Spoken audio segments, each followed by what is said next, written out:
मुफ्ती इस्माइल साहब कुछ नहीं करते और आज भी वो तहरीक को डायनामाइट करना चाह रहे हैं, लेकिन अब हम उनको पूरा वक्त देते हैं, नवंबर तक वो करें, और नहीं तो नवंबर के बाद हम लोगों की मुकम्मल तैयारी है।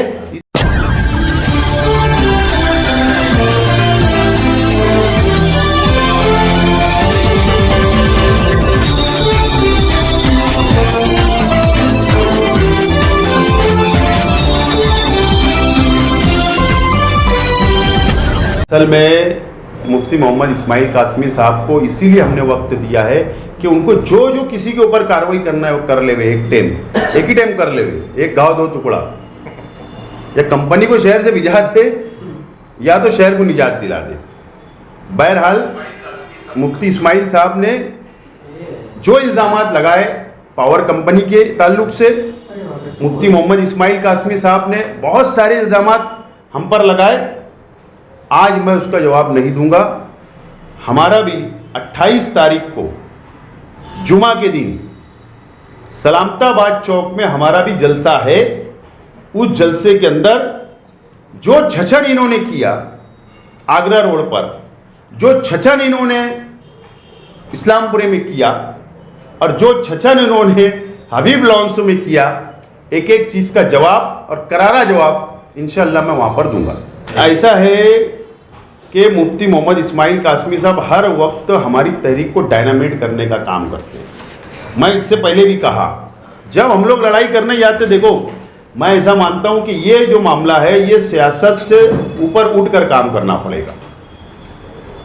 तमामी पार्टियों को, तमामी तंजीमों को, तमामी शहर की आवाम को। लेकिन मुफ्ती इस्माइल साहब जाके वहाँ टेबल पे काजू बादाम खा लेते हैं कंपनी के ऑफिस में, तो कंपनी कहाँ डरेगी? जब एमएलए उनके जेब में है, एमएलए उनकी ऑफिस में है, तो फिर कहाँ डरेगी? बहरहाल जितना भी आवाज़ उठाना है राष्ट्रवादी कांग्रेस पार्टी ने ही उठाया है और वक्त वक्त के ऊपर हम लोगों ने जाकर लड़ा है। आवाम के मसाइल ही हम हल करते हैं। मुफ्ती इस्माइल साहब कुछ नहीं करते और आज भी वो तहरीक को डायनामाइट करना चाह रहे हैं, लेकिन अब हम उनको पूरा वक्त देते हैं, नवंबर तक वो करें, और नहीं तो नवंबर के बाद हम लोगों की मुकम्मल तैयारी है। इस तरीके के एग्रीमेंट और सब पेपर वर्क शुरू है। हर तरीके से कंपनी को निपटने की तैयारी हमारी अपनी है। नहीं, बात ऐसी है, ये तहरीक का एक हिस्सा है। ये जो हम लेटर दे रहे हैं तहरीक का एक हिस्सा है। ऐसा है कि जब तक नाक नहीं दबाएंगे तो कोई मुंह नहीं खोलता है। सीधी उंगली से घी नहीं निकलता है, टेढ़ी उंगली करना पड़ता है। सिर्फ तहरीक का मतलब ये नहीं कि झंडा लेके रोड के ऊपर लिख ले, बल्कि कानूनी तौर पर कहाँ कहाँ हम उनको जाम कर सकते हैं, कहाँ उनको तकलीफ दे सकते हैं, कहाँ अड़ी अड़चन में डाल सकते हैं और गवर्नमेंट को इनकी शिकायत कर सकते हैं जब ये एग्रीमेंट का उल्लंघन होगा और जब ही ये कंपनी ये शहर से जाएगी। इसके लिए इसका हिस्सा है, ये अलग अलग नहीं रहेगा। प्राइवेट कंपनियों के लिए पीएफ है, प्रोविडेंट फंड बिल्कुल है। ये तो 20 साल के लिए या मानधन रिटायर, अगर 11 महीने का एग्रीमेंट अगर कोई प्राइवेट कंपनी या कॉरपोरेशन पे मानधन पर भी लगाते हैं, उनको भी पीएफ कंपलसरी है।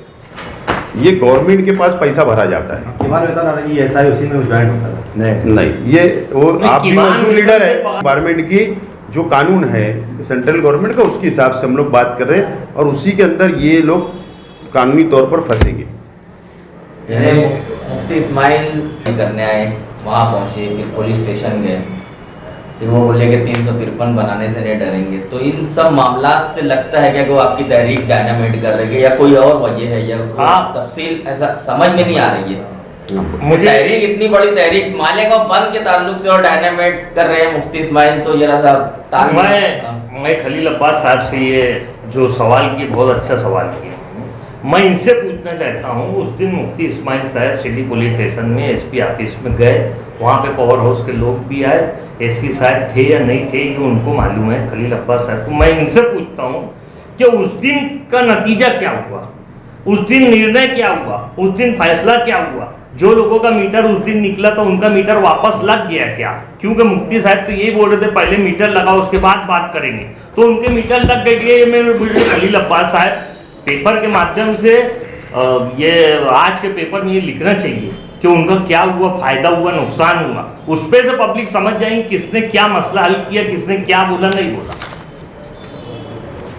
नहीं, तहरीक डायनामाइट की बात वो तहरीक डायनामाइट यही बोल रहे ना, यही तुम बात है। उसका हल बता देना कि कुछ हल निकाले थे। अगर हल नहीं निकाले थे तो इसका मतलब तहरीक ही डायनामाइट सिर्फ कर रहे थे ना, और हल निकाले होंगे तो फिर नहीं कर रहे थे। कंपनी उसी दिन बोल दी थी कि निकलो मीटर नहीं लगेगा, और आज तक नहीं लगा।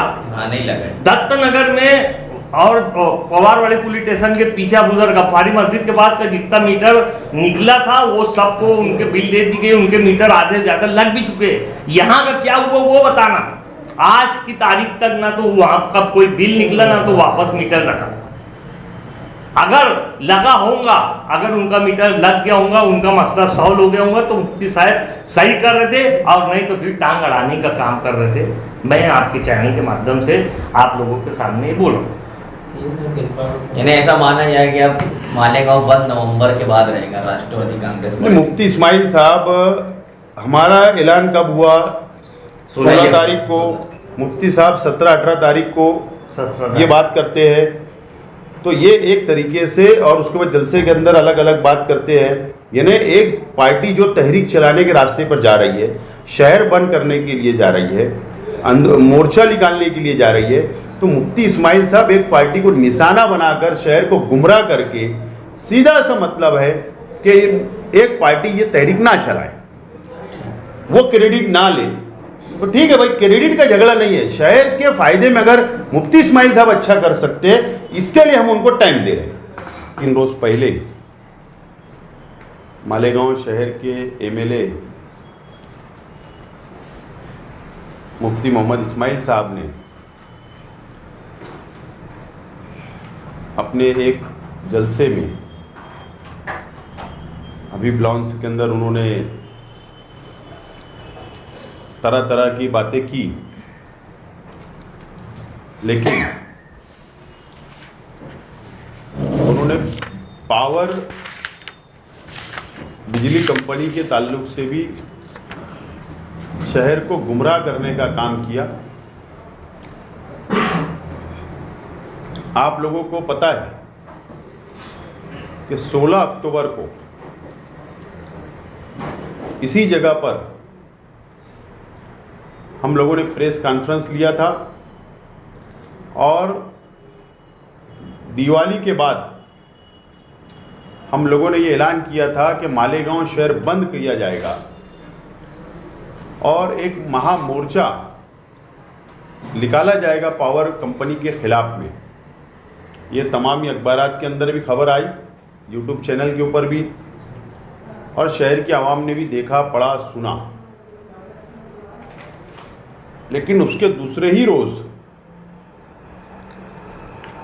मुफ्ती मोहम्मद इस्माइल साहब इस्लामपुरे के अंदर बिजली कंपनी के कर्मचारी ऑफिसरान के साथ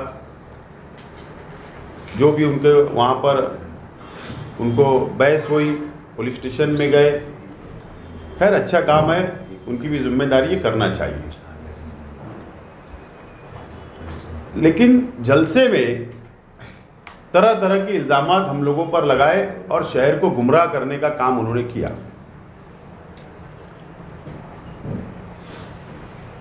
मेरा इल्ज़ाम है कि मुफ्ती मोहम्मद इस्माइल कासमी साहब बिजली कंपनी से मिली भगत करते हुए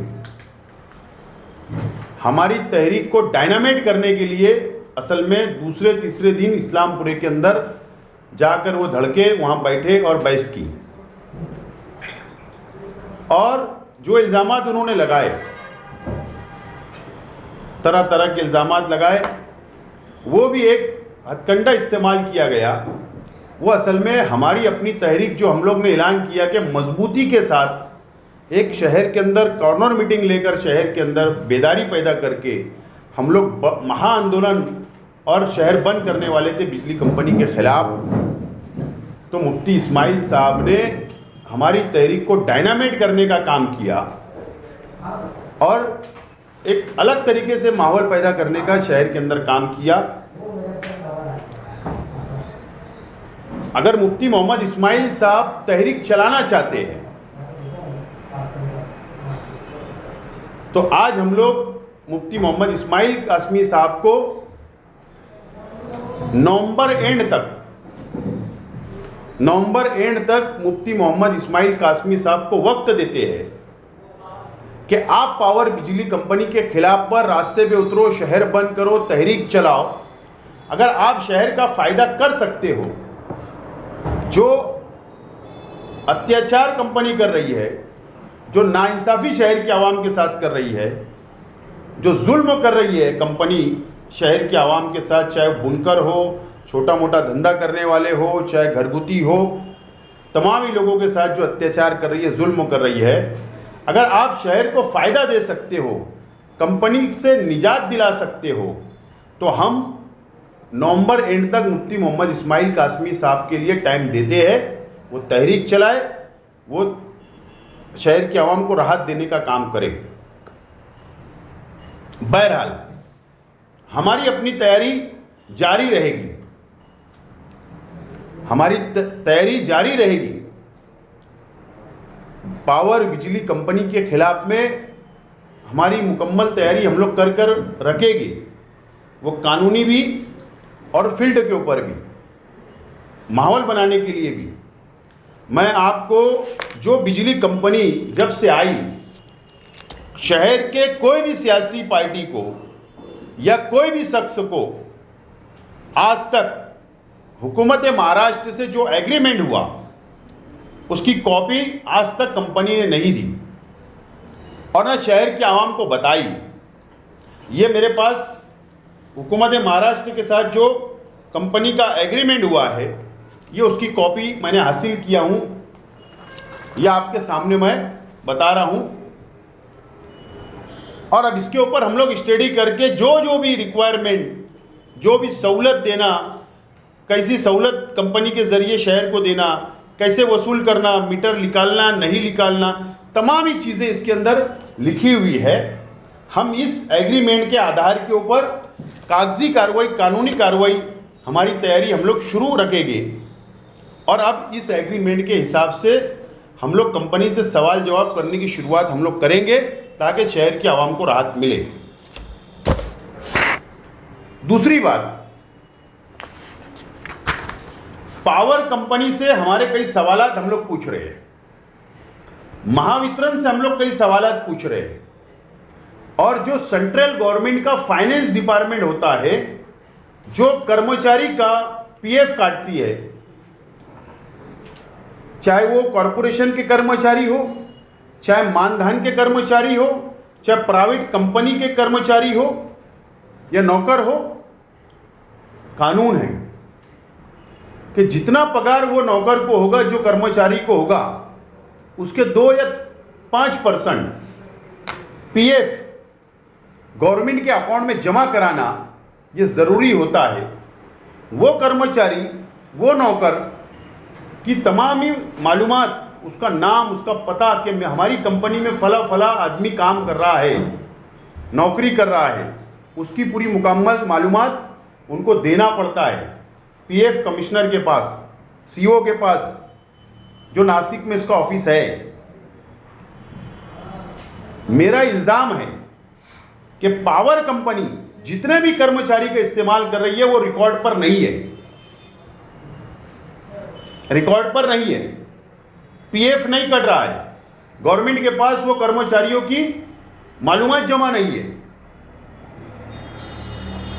हम लोग प्राइवेट कंपनी को भी लेटर दे रहे हैं, हम लोग महावितरण कंपनी को भी, गवर्नमेंट को भी लेटर दे रहे हैं, और हम लोग पीएफ डिपार्टमेंट, जो फाइनेंस डिपार्टमेंट सेंट्रल गवर्नमेंट की ऑफिस है नासिक में, कल हमारा ये लेटर उनको भी जाएगा।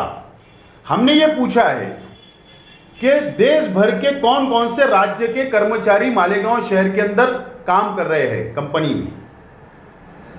हमने दूसरा सवाल ये पूछा है कि महाराष्ट्र से कौन कौन से ज़िले के लोग मालेगांव शहर के अंदर काम कर रहे हैं कंपनी में। और तीसरा सवाल हमने ये पूछा है कि मालेगांव शहर और मालेगांव तालुके में के कितने कर्मचारी, कौन कौन व्यक्ति काम कर रहा है, उसकी मालूमात हमने मांगी, और उनके पूरे नाम, पता, और कितने लोग का पीएफ ये जमा करा रहे हैं और कितने लोग इलीगल तौर पर वो काम पर रखे हैं। ये गवर्नमेंट का भी नुकसान कर रहे हैं और कर्मचारियों का भी नुकसान कर रहे हैं। इस तरीके का फ्रॉड करने का काम ये कंपनी कर रही है। ऐसी मुकम्मल मालूमात हम लोग मांग रहे हैं और ये मालूमात हमारे पास आ जाने के बाद मेरी मालूमात है कि कंपनी डायरेक्ट कोई भी कर्मचारी को पेमेंट नहीं देती, डायरेक्ट उनके पास उसकी लिस्ट और उसकी मालूमात नहीं होती। ये मेन कंपनी दूसरी कंपनी को टेंडर देती है या तीसरी कंपनी को टेंडर देती है, वो उसको पैसा देती है और वो सबको पगार देता है। यानी एक तरीके से कानून के खिलाफ ये पावर कंपनी काम कर रही है। हम लोग इसकी भी मालूमात ले रहे हैं, इसके खिलाफ भी कानूनी कार्रवाई करेंगे और एग्रीमेंट के मुताबिक हमारी अपनी तैयारी नवंबर एंड तक हम लोग जारी रखेंगे। लेकिन आज हमारा मुफ्ती मोहम्मद इस्माइल कासमी साहब को हम वक्त देते हैं कि अगर शहर का फ़ायदा आप करा सकते हो तो ज़रूर आप फ़ायदा कराइए। आपको जितनी ताकत से लड़ना है लड़िए, शहर का फ़ायदा होना हमारा ये मकसद है। हमने अगर ऐलान किया था शहर बंद करने का, हमने ऐलान किया था मोर्चा निकालने का, तो शहर के हित में, शहर के आम को फ़ायदा हो, जुल्मों के खिलाफ हमने ऐलान किया था। लेकिन मुफ्ती इस्माइल साहब कंपनी से मिली भगत करके, मेरा इल्ज़ाम है कि वो तहरीक को डायनामाइट कर रहे थे। इसके लिए आज हमने उनको वक्त दे दिया कि आप तहरीक चलाओ, हम नवंबर एंड तक देखेंगे कि आप शहर का क्या फ़ायदा करने वाले हो, क्या कंपनी से निजात दिलाने वाले हो। आपके पास तो पावर है, आप तो असेंबली के नुमाइंदे हो, आपको तो असेंबली में बोल सकते हो। आपके पास तो इतने पावर है कि सीएम आपको बुलाता है, गाड़ी में बैठाता है। मैंने सुना हूं कि गाड़ी के अंदर आपको सीएम बैठा लेता है। तो फिर महाराष्ट्र से इससे बड़ा शख्स तो कोई हो ही नहीं सकता कि जिस शख्स सीएम जैसा शख्स महाराष्ट्र के सीएम एमएलए साहब को गाड़ी में बैठा रहे थे। यार इनका तो चुटकी बजाने का काम है। ये चुटकी बजा ले, वे सीएम पास जाए, कंपनी का एग्रीमेंट रद्द करवा दे, कंपनी पे कार्रवाई करवा ले।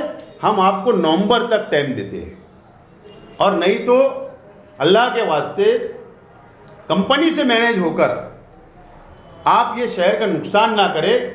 और नहीं तो भी नवंबर के बाद हम लोग राष्ट्रवादी कांग्रेस पार्टी के ज़रिए ज़बरदस्त तहरीक चलाएंगे। तो कम से कम आप हमको वक्त दे देना। इसीलिए आज की प्रेस कॉन्फ्रेंस बुलाई गई थी